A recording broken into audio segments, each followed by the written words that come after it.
As you can see, since the last time I was here, not much really has changed, but there's a reason for that. We've had quite the wet season, and in the colder months, the water table is higher to begin with.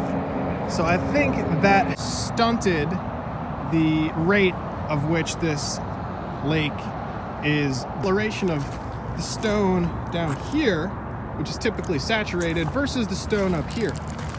This is really the only indication of the water level dropping at the moment, but it's only been 1 month, and like I said, they said it would take several months for this lake to drain. And who's to say what the water table's like under it?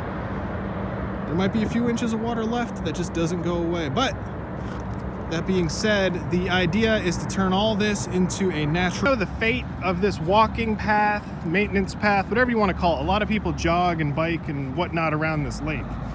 But when this water's gone and it's a wetland, I don't know if this will stay operational. But that being said, if we turn over here, pretty awesome dog park over here with obstacles and benches, and it's fenced in. It's pretty cool. Let's take a quick look at it.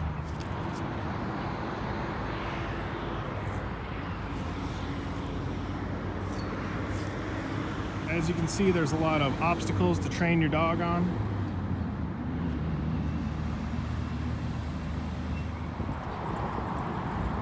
A little watering dish for your pooch.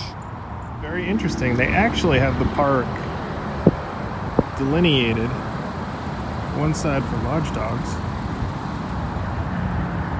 one side for small dogs.